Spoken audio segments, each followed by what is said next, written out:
ஏரியாவுக்கு நீ வந்து நீ பேசிட்டு போயிருக்கிறீங்க. என்னோட ஆசிரியரை வந்து நீ வந்து அவமானப்படுத்திட்டு போயிருக்கிற. அதனால ஒன்றை நான் அவ்வளோ சீக்கிரம் நான் சும்மா விட மாட்டேன் என்பதை இந்த நேரத்தில் அர்த்தம் திட்டமாக தெரிவித்துக்கிறேன். ஐயா, அன்பில் பொய்யா மொழி நீங்கள் சொல்லியிருக்கிறீங்க. உங்களுடைய யார் என்ன சொல்கிறீங்க? உங்களுடைய ஆசிரியர்களா? இதே ஆசிரியர்கள் உங்களுடைய பொய்யான வாக்குறுதியை நம்பி கிட்டத்தட்ட 3 வருடமாக ஊதிய உயர்வை கேட்டு போராடிட்டு இருக்காங்க. இது வரைக்கும் நீங்கள் போராட்டத்துக்கு அவங்களுக்கு ஏதாவது பதில் சொன்னீங்களா? 40 கோடி கார் ரேஸ் நடத்துனீங்களே, அந்த பணத்தில் அவங்களுக்கு நீங்கள் ஊதிய உயர்வு கொடுத்துருக்கலாமே, ஏன் கொடுக்கல? அதெல்லாமே இன்னொன்று சொல்கிறீங்க. யார் இடத்துல வந்து யார் சீன் போகிறதுன்னு. யார் இடாது? உங்கள் அப்பா சம்பாதிச்ச இடமா தமிழ்நாடு என்பது? இல்லை அந்த பள்ளிக்கூடம் உங்கள் அப்பா சம்பாதிச்ச பள்ளிக்கூடமா? இல்லை அந்த ஊர் வந்து உங்கள் அப்பா சம்பாதிச்ச ஊரா? பொது இந்தியாவோட ஒரு பகுதி. அங்கே யார் வேண்டுமானாலும் வரலாம், யார் வேணுமானாலும் பேசலாம். எங்களுக்கு பேச்சுரிமை இருக்குது, அவன் பேசுகிறான். அவர் மகாவிஷ்ணுவை அழைத்தது அந்த பள்ளி.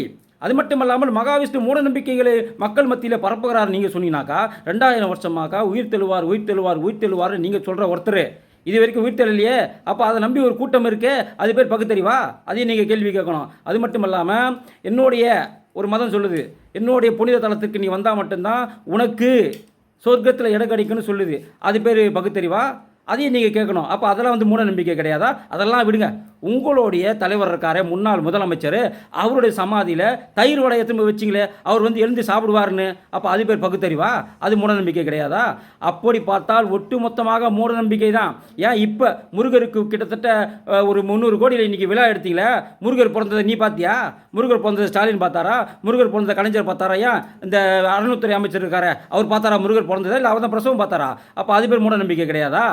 இறை நம்பிக்கை என்பது அவனவன் வழிபாடை பொறுத்தது. எனவே எங்களை இந்து மத விஷயத்தில் நீங்கள் இது மாதிரி தலையிட்டுன்னு சொன்னீங்கன்னாக்கா, உண்மையிலே சொல்கிறோம், உங்களுடைய எதிர்ப்புகள் அதிகமாகத்தான் இன்று எங்களுடைய வளர்ச்சி அதிகமாகி கொண்டிருக்குது. அன்றைக்கி ஒரு பிள்ளையார் சிலையை உடைச்சார் யாரே? பெரியார். இன்றைக்கி பார்த்தீங்கன்னாக்கா தமிழ்நாடு ஃபுல்லாக இல்லை, உலகம் ஃபுல்லாகவே இன்றைக்கி பிள்ளையார் சிலையை வச்சு வழிபடுற அளவுக்கு இந்து மதம் மிகப்பெரிய ஒரு எழுச்சி கண்டிருக்குது. அதனால் தயவு செஞ்சு இந்த இந்து மதத்தை தொடர்ந்து நீங்கள் இது மாதிரி பேசிட்டு இருந்தீங்கன்னு சொன்னாக்கா உங்களுக்கு அழிவு காலம் நெருங்கி கொண்டிருக்கிறது.